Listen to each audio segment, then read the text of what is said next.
साथियों नमस्कार। आइए बात करते हैं जम्मू कश्मीर की। उसी जम्मू कश्मीर की जहां थोड़े साल पहले 10, 12 या 15% वोटिंग होती थी, तो इसको एक बहुत बड़ी एक अचीवमेंट, एक उपलब्धि के तौर पे इसको हर जगह सुनाया जाता था, दिखाया जाता था। आज जम्मू कश्मीर में चुनाव प्रक्रिया चल रही है। एक दौर का मतदान हो चुका है जिसमें 24 विधानसभा शामिल हैं और इन 24 के 24 विधानसभाओं के मतदान की का जो आंकड़ा है उसे आप देखें तो पता चलेगा कि किस उत्साह के साथ, किस लोकतंत्र के प्रति इंटरेस्ट और चाव के साथ जम्मू कश्मीर की जनता ने मतदान किया है, अपने मताधिकार का प्रयोग किया है। उस वक्त सभी लोग बिल्कुल हैरान से हो गए जब लोगों ने चुनाव आयोग के आंकड़ों पर गौर किया और सुबह 10:30 11 बजे ही ऐसा लगा कि लगभग 1/3 मतदाता अपने मताधिकार का प्रयोग कर चुके हैं। तो आप सोचिए कि कितने सवेरे उठकर किश्तवाड़ जैसे, पाडर जैसे इस तरह के जो दुर्गम इलाके हैं या साउथ कश्मीर के क्षेत्रों में, इन सभी इलाकों में जहां जहां वोटिंग थी, वहां लोग कितने सुबह उठकर अपनी कतारों में पहुंचे होंगे। आपको क्या लगता है साथियों, ये जो एक जबरदस्त बदलाव आया है, the sea change that is visible, ये जो उस बिंदु से जहां कभी 5, कहीं 5 और 8 और 10 या 12% मतदान रिकॉर्ड किया जाता था, वहां 60-70 तक मत प्रतिशत पहुंच रहा है। यह बदलाव किस कारण से आया है? इसके वैसे तो कई कारण हैं, लेकिन इन सारे कारणों की जड़ में जो मूल इसका कारण है, जो प्रमुख वजह इसकी है, वो है धारा 370 अब वहां नहीं है। आप में से शायद कुछ लोगों को पता होगा कि एक बहुत बड़ी जनसंख्या सीमावर्ती गांवों में और जिलों में जो रह रही है वहां जम्मू कश्मीर में, ये वो लोग हैं जो 71 में जंग के बाद इस ओर आए, 65 में आए, 47-48 में तो आए ही। ये वो तमाम पॉपुलेशन ऐसी है साथियों जो लोकसभा के लिए यानी संसद के लिए अपना मतदान करती थी, लेकिन जम्मू कश्मीर की विधानसभा में उनकी 2-2, 3-3 पीढ़ियां जम्मू कश्मीर में रह रही हैं, वहां के गांव के निवासी हैं, लेकिन वो अपना वोटिंग नहीं कर सकते थे। क्यों? क्योंकि वो वेस्ट पंजाब यानी पाकिस्तान से इस ओर आए थे और इसके कारण उनके पास वहां का 370 के तहत जो स्टेट सब्जेक्ट का सर्टिफिकेट दिया जाता था वहां के निवासियों को, वो उनको वहां की सरकारें नहीं देती थी। ये कानून का प्रावधान ही नहीं रखा गया था, यानी 3-3 पीढ़ियों से वहां रह रहे लोग कानूनी रूप से जम्मू कश्मीर के निवासी ही नहीं थे, उनके पास कोई डॉक्यूमेंट नहीं थे। और यही कारण था कि लोकसभा में तो वो वोट दे देते थे, संसद में अपना नुमाइंदा चुनते थे, लेकिन जम्मू कश्मीर की विधानसभा के लिए उनकी कोई आवाज नहीं थी। तो इस तरह के लोग और इस तरह का अन्याय वहां हो रहा था। लेकिन प्रश्न सिर्फ इन लोगों का नहीं है या उन लोगों का नहीं है जो जिनको रिजर्वेशन से, आरक्षण से वंचित रखा जाता था, क्योंकि उसका भी प्रावधान स्टेट सब्जेक्ट के तहत उनको नहीं था, या कई ऐसे लोग थे जो अन्य जगहों से, नेपाल से आए थे, वहां के राज परिवार में विवाह संबंधों के चक्कर में वहां से नेपाल से आए थे, और इसी तरह से समय समय पर दूसरे जगहों से वो आए थे किसी न किसी कामकाज के लिए। वो सब पीढ़ियों से वहां रह रहे थे, लेकिन उनकी वहां न कोई पहचान थी, न कोई कानूनी उनके अधिकार थे। तो ये सब चल रहा था धारा 370 के तहत, जो कि अब निरस्त हो चुका है। और अगर किसी को धारा 370 को लेकर कोई भी डाउट हो, कोई भी शंका हो तो वो मत प्रतिशत इस पहले फेज का देख लें तो उन्हें समझ आ जाएगा कि ये कितना जरूरी था। इससे पहले हम बात कर चुके हैं अड्डा में आपके साथ चर्चा में कि लोकसभा में ना तो किसी ने बॉयकॉट का कॉल दिया, न चुनाव बहिष्कार की कोई कोशिश हुई और न किसी ने ऐसी बातों की परवाह की। बिल्कुल यही बात विधानसभा में भी इस बार आप देख रहे हैं इस समय। तो इस धारा 370 को लेकर लोगों ने तो अपना मत स्पष्ट कर दिया है, या कम से कम मतदान को देखकर तो ऐसा ही लगता है।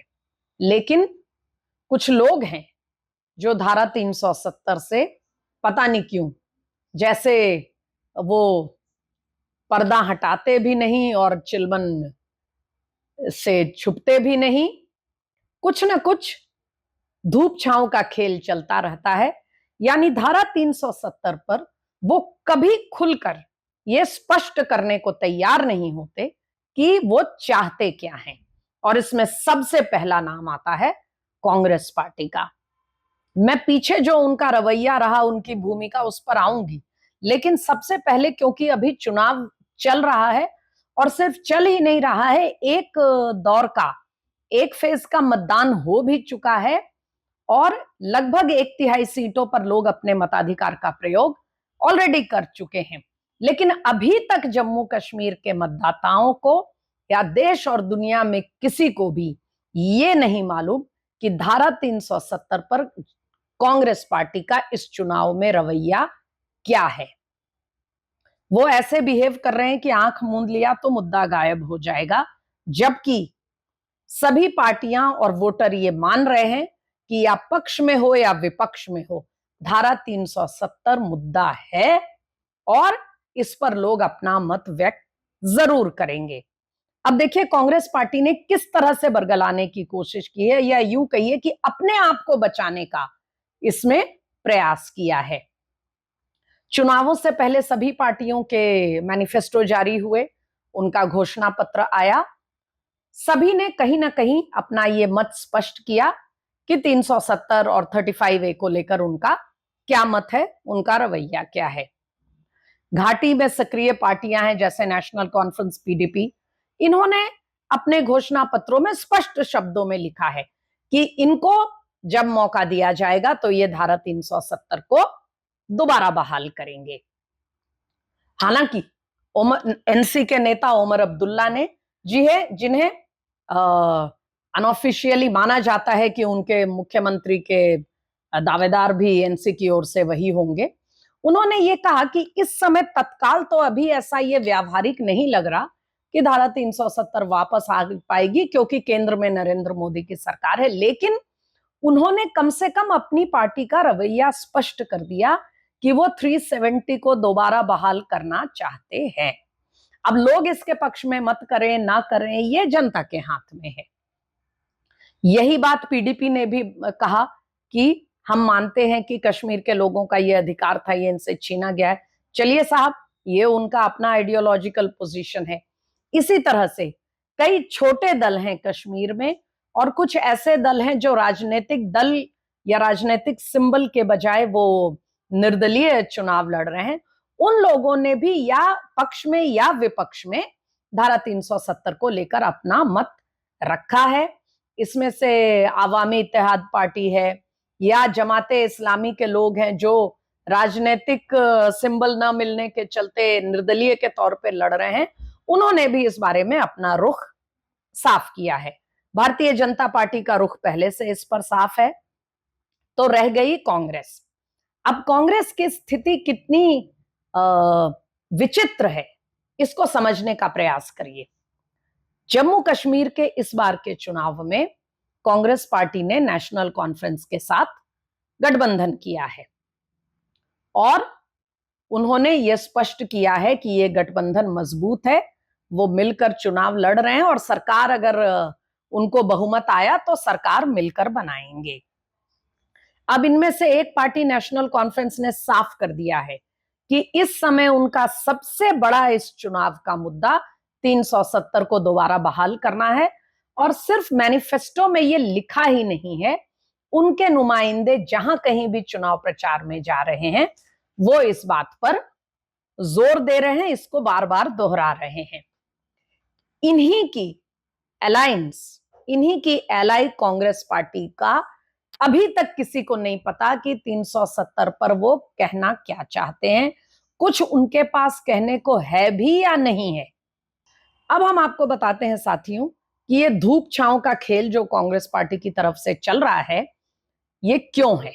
ये इसलिए है क्योंकि जो सीटों का बंटवारा हुआ है, क्षेत्रीय बंटवारा, ये साफ साफ जम्मू बनाम कश्मीर का बंटवारा हुआ है नेशनल कॉन्फ्रेंस और कांग्रेस पार्टी में।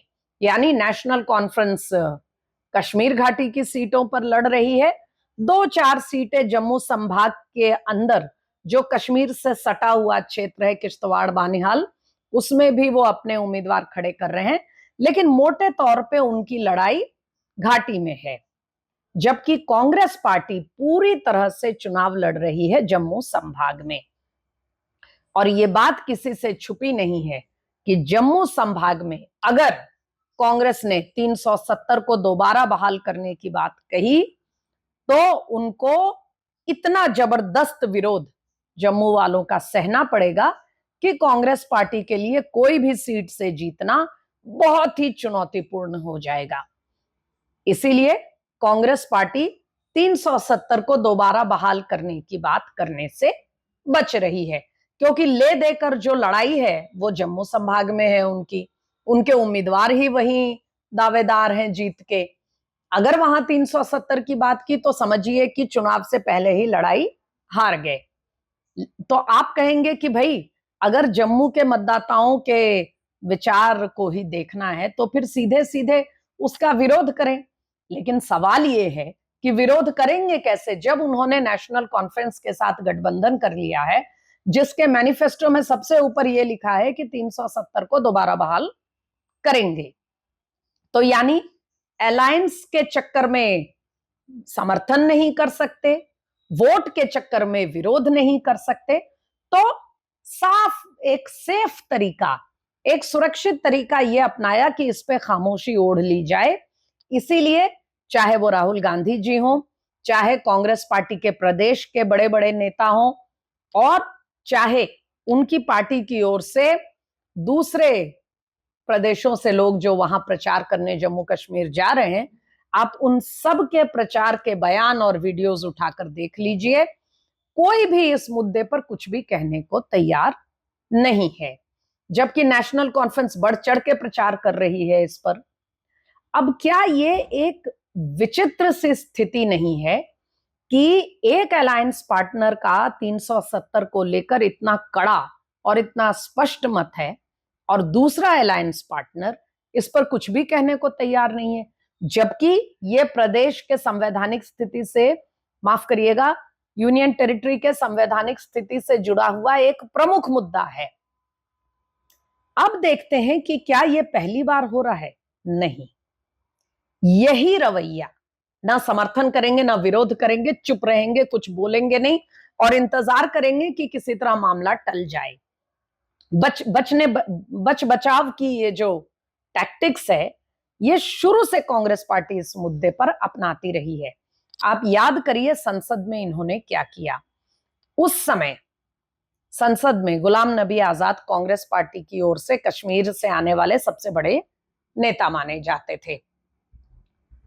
अब कांग्रेस पार्टी के अलग अलग नेताओं के अलग अलग भाषण आप देखिए दोनों सदनों में। क्या हुआ, पहले इन्होंने इस मुद्दे को लेकर कड़ा विरोध किया भाषण देते हुए, उसके बाद जब मतदान करने का समय आया तो समर्थन में मतदान कर दिया।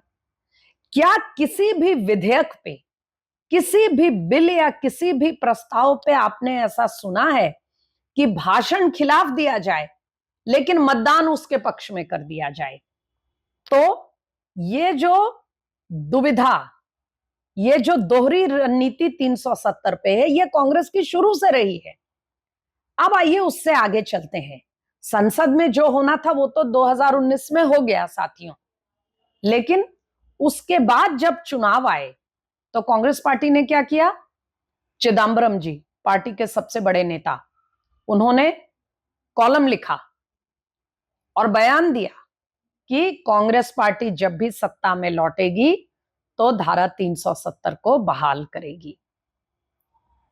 कुछ ही देर के अंदर कांग्रेस पार्टी ने तुरंत उनके बयान से किनारा कर लिया और तभी से आप उनके नेताओं के बयान देखते रहिए। एक तरफ उनके बड़े बड़े दिग्गज नेता कभी इसको बहाल करने की बात करते हैं, कभी इसको एक पुराना मसला मान के टालने की बात करते हैं और कभी समर्थन करते हैं। आज तक ये स्पष्टता नहीं हुई कि 370 पर कांग्रेस पार्टी का रुख इस समय क्या है। ना इन्होंने लोकसभा चुनाव में पूरी तरह स्पष्ट किया, ना अभी जम्मू कश्मीर के चुनाव में स्पष्ट कर रहे हैं, जबकि चुनाव में एक चरण का मतदान हो चुका है। फिर भी कांग्रेस पार्टी ने उसके घोषणा पत्र में, उसके नेताओं ने इस पर खामोशी ओढ़ रखी है।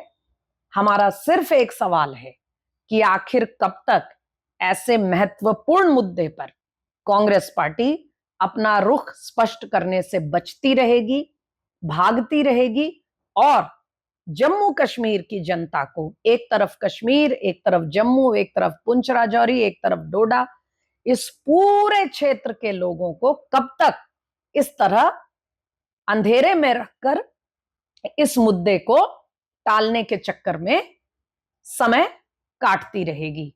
समय काटना बंद करिए और अपना रवैया, अपना रुख स्पष्ट करिए। अड्डा पर आते रहिएगा, हमें सब्सक्राइब करिए और हमें बताइए कि आप किन मुद्दों पर हमसे अड्डा में चर्चा करना चाहेंगे।